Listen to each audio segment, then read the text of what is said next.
We have to watch that again. So I am pretty sure that this video is the first time I ever saw anybody performing horizontal cat-eye, that it just instantly knocks them on their butts. And the crowd goes wild. Drex here from Drex Factor Poi, bringing you the love of poi spinning and flow arts to benefit your body and brain. And today, I am reacting to another flow artist's work. Why? Because by seeing some of the stuff that's inspired me, I'm hoping it can inspire you as well. But first up, I just want to give a huge shout out to the friends of the channel. Big thanks to Dark Monk, Flow DNA, Flow Fests, Flow Toys, Juggling Calling, Pyroterra Light Toys, Spinballs, and Ultrapoi for helping to make the videos on this channel possible. You can learn more about all these amazing companies and the work that they're doing to support flow artists like yourself by checking out the links that I've got down in the description of this video.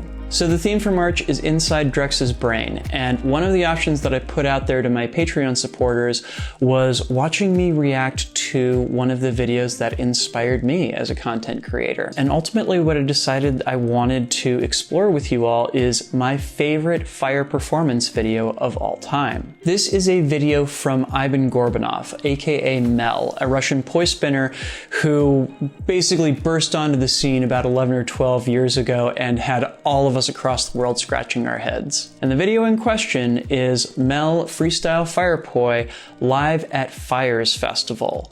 It has an amazing combination of really awesome music, incredible choreography, and super advanced tech. And I must say that when I saw this video, this then became my template for what an amazing performance should be. So I'm going to take you through it and specifically show you some of the things in it that I think are really incredible. All right, so I'm going to leave the link to this down in the description. I'm pulling it up right now and you can follow along as I'm watching it. Here we go.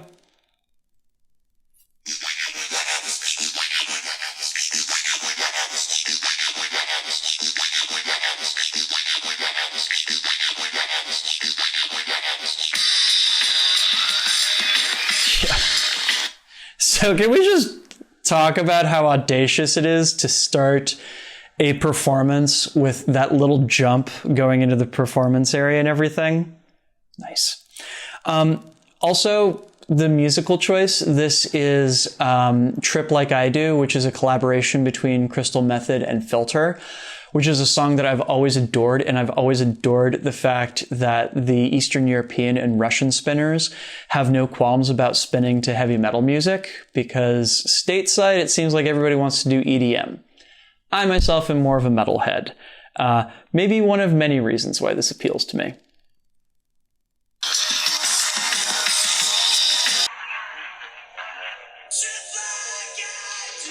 So real quickly, I just want to draw your attention to the fact that, like, Mel has started off his choreography by, for the most part, taking his tricks pretty slowly. Like, this is a very, very deliberate pace to his tricks. It feels very freeform, almost like he's only barely aware that the music is there and everything. You see once or twice him picking up the tempo just a hair. But other than that, he's, you know, showing off some stuff that, like, it all looks cool and everything, but it is definitely something that is at a more modest tempo. Why? You'll see. Nice hybrid. Love the jump. Love it. Yes.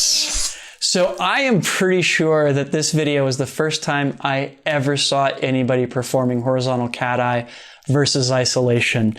There was another video from about the same time period where Yudo was performing one in a combo, but I think I saw this video first. So this was my first exposure to one of my favorite tricks. Mel looked beautiful. Yes! Yeah, if you're paying attention, I have used that same float down and up again so many times in my own work. Yeah. Nice, slow flower. See how he's drawing it out there? Oh, beautiful corkscrew. He's pulling the audience in, he's pulling the audience in. And now, Bam! Yes. Also, you may have noticed that that anti-spin turn that he's doing right there is one that I started doing very regularly with Shanays. I love his dynamics here. I love that, like, he basically lulls the audience into a false sense of security and he explodes with the music. This is how you tell a story through your movement. Yes. Beautiful. Oh my goodness, did you see that little stall and that accent and everything? Like, if you want to see where I got that idea in my own choreography about like hitting accents and having really short kind of suspensions and everything before I burst into new sets of tricks, this is where I got it from. Yes. Oh, beautiful cap. I love how technical he is despite going so fast through this. And now he's slowed things down. He wants the audience to think that he's running out of steam, but he's not. Lovely body tracers around the head. Oh, so good. Yes! So here's the thing. Like, it's one thing that Mel's an incredible dancer. It's one thing that Mel has such clean technique. It's not fair that he can do both at the same time. Seeing him do that together opposite anti-spin flower, it's just flawless, and he's doing it at warp speed. Oh, we should all aspire to be able to pull that off. Yes! On one foot, I love it. And of course, that kind of staggered stalling that we would later see a lot more of. It would kind of turn into horizontal stacking a little bit later in Mel's career. It's also a great accent for like a drum fill. Again, I have totally stolen this on occasion. Cool, but he's, oh, yeah. The anti-spin buzzsaw flower. Oh. Oh, we have to watch that again. So this is quite possibly my favorite thing I've ever seen anybody do in a poi performance video, period. I must have watched and rewatched just those 2 seconds of this video time and time and time, a million times again, simply because it's one of those moments that, like, it is so unexpected to the audience that it just instantly knocks them on their butts. Like, because all that is, you know, he's taken one poi, it's just sitting there, he's using the other in an extension going straight up and everything, and they're in exactly the same position that they need to be for that split time, same direction anti-spin flower, and he hits it right on the drop of that music, and it's just beautiful. We're not thinking that we're about to get this incredibly fast anti-spin flower that literally appears out of nowhere. It's one of the most beautiful dynamic shifts I've ever seen in a poi performance.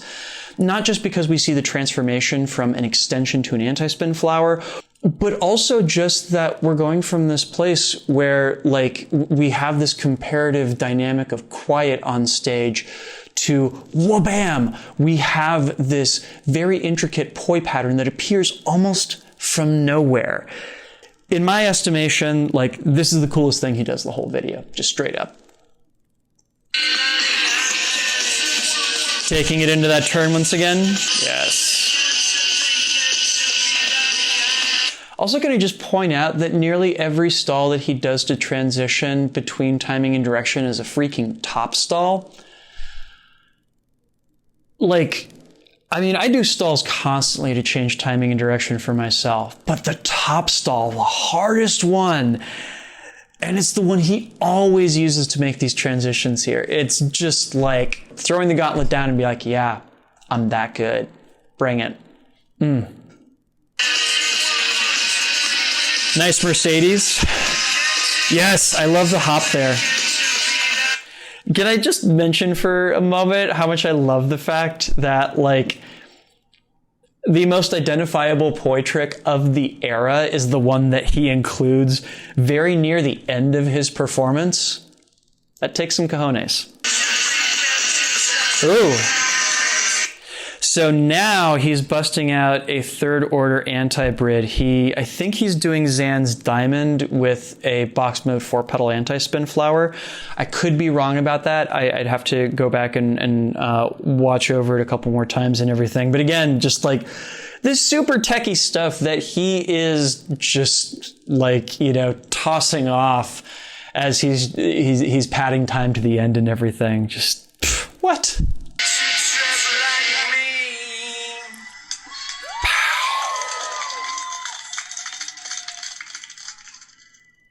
And the crowd goes wild. All right, so here's some takeaways that I really want y'all to have based upon this performance. Number one, I love the structure of it. I love how he goes through tempo shifts with his poi spinning that emphasize the dynamic shifts in the music that he's dancing to. Number two, he is dropping what for the time was the most advanced tech out there. Some of these tricks are still so advanced that barely anybody can do them.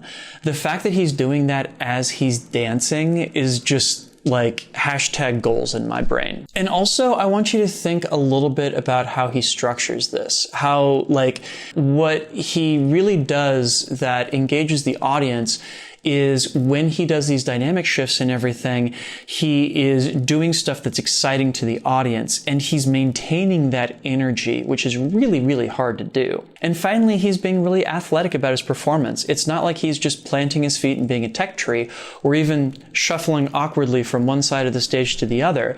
Like he is leaping back and forth. He's doing pirouettes all the time. Like, yeah, this is definitely where the root a lot of my own style comes from. At some point in my life, I want to do a poi dance performance that is anywhere near as good as this. And hopefully I can pull that off at some point. So question for y'all out there.